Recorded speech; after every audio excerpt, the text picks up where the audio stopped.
What's going on, everybody? It's Q from Retro Q Gaming, and here we are at that time of year every year. Yes, I'm going to say year a few more times because we're going to talk about 2019, the year 2019, and the game of the year 2019, if you will. Now, we have several different games to talk about in this one. You may already be wondering, oh, he's already using the Halo Reach footage. Clearly, that's his game of the year, that's his GOAT, that's his whatever it is. No, I'm just going to use this Halo Reach footage just because not only does it look good and play exceptionally well on the glorious PC Gaming Master Race, but it's also to throw you off and hit you with the woo-wop a little bit, just so you don't know what's coming while I keep talking.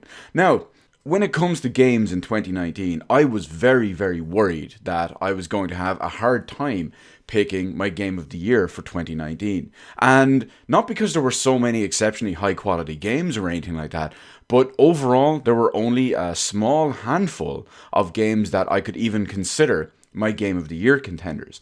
And the big problem with this is for the majority of the year, which might tip it a little bit, there was only really one, maybe two games in the running, and it only really kind of came late that there was a whole other story about it, and that it kind of opened up a little bit. But anyway, 2019 didn't have a massive amount of whatever you want to call it, games, massive amount of content, massive amount of genres, entries, whatever it is. There were some good ones out there too. There were also some big flops and all there as well. I will say, and I will note in here, that I am not including Borderlands 3 in this possibility, mainly because I haven't properly played it. Because for me, that could be a Game of the Year contender for 2020 when it fully properly releases after it's done bug testing and whatnot.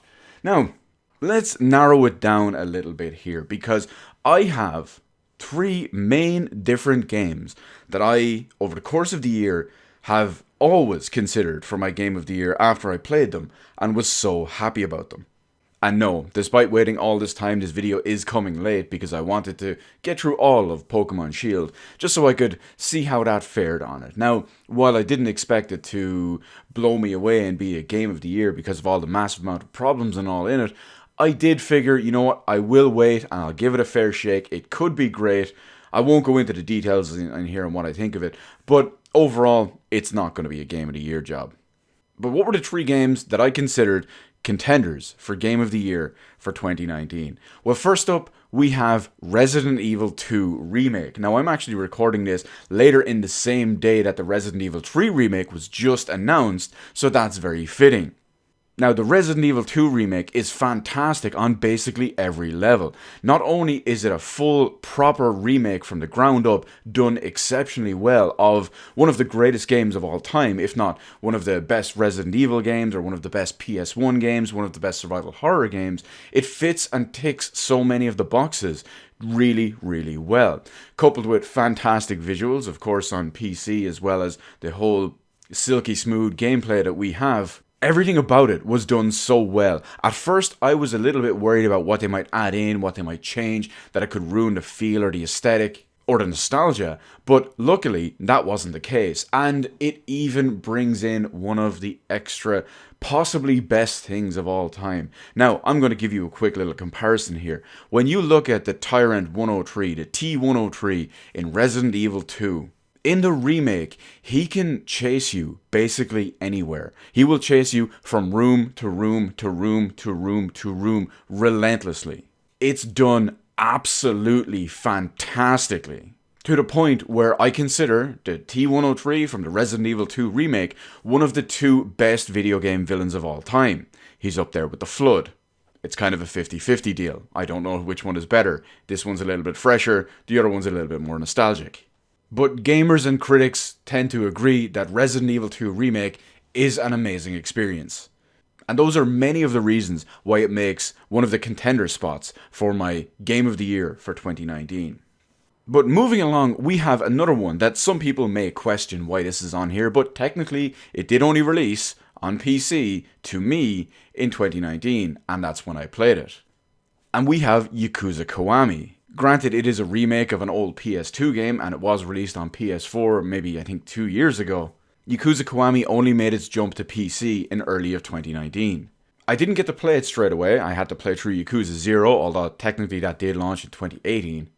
But Yakuza 0 completely opened my eyes to the franchise, and I completely slept on it in general. So when I finally got a chance to play Yakuza Kiwami, I was basically blown away all over again.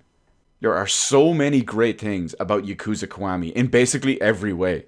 The visuals, the combat, even the campiness of it is just done so well. The over-the-topness, it's just so almost perfect. It fits really well. It's like Batman, the original series, or Star Trek, the original series. It has just that right amount of camp that works.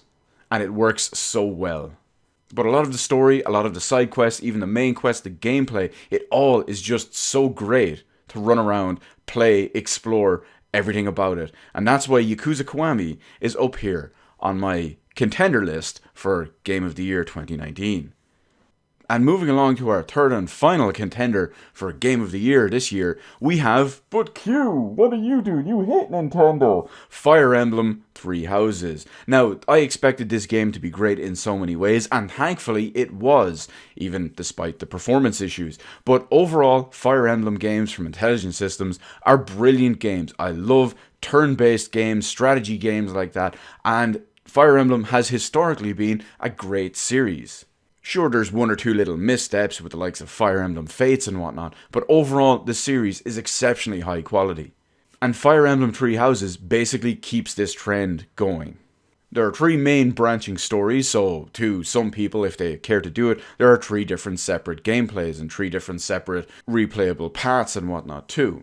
Again, not a perfect game. There were a couple of minor issues. I didn't like how one or two things were handled with the almost cutting off of...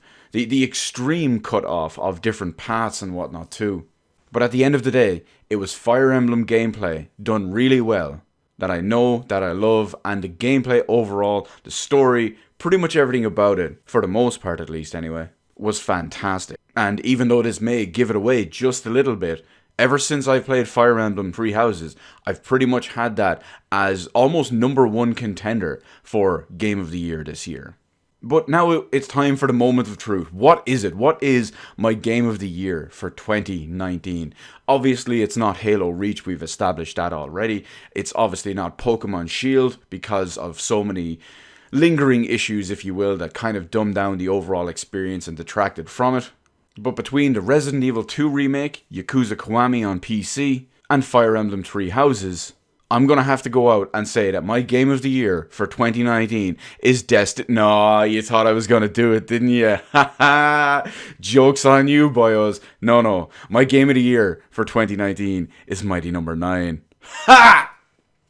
Got him! Ha ha ha! Got him! No. For real though, what we have between Resident Evil 2 Remake, Yakuza Kiwami, and Fire Emblem Three Houses, my Game of the Year for 2019 completely surprised me out of nowhere. It was a game I thought would be good, but was so much better in every way, shape, and form, and I absolutely loved it. It was absolutely amazing. It was a fantastic experience, and I can't recommend it highly enough. That game is The Outer Worlds. Yes, The Outer Worlds. Once I played that, once I finished that, once I made the entire way through it, and I spent so much every single day playing that game, I knew straight away that it had dethroned any of these three previous games for my Game of the Year 2019. It really just goes to show Obsidian can make a better Fallout than Bethesda, which is kind of funny because prior to Outer Worlds, the best Fallout game is also made by Obsidian, Fallout New Vegas. And again, while it's not a perfect game, after all, only Secret of Mana is, the few little issues I had with the game were not enough to dethrone it from my top number one pick and of course the winner of the 2019 Game of the Year. I highly recommend everyone plays it out there. You may be wondering how I got to play it. Well, luckily it became available for everyone else 3 hours after launch. I recommend everyone waits until it comes to Steam next year and then play it then, or do what you need to do to play it. Hell, if you want to look at it that way, considering value for money and whatnot, I didn't pay for it, so it was the best value I got. But yes, The Outer Worlds, hands down, best game of 2019. Obviously, again, stuff like Resident Evil 2, Yakuza Kiwami, and Fire Emblem were all extremely close and definitely in the running until the end of the year when The Outer Worlds came out. And it completely blew them all away. So that's it for 2019. How do you feel about the gaming landscape of 2019? What's your game of the year? What have you played this year? What's your favorite one? And what do you think about this little list? What do you think about my picks as well? Let me know all of that good stuff in the comments section below. Hit the appropriate button to let me know how you did on the video. And while you're at it, why not head on over and hit the subscribe button and even ring the little notification bell.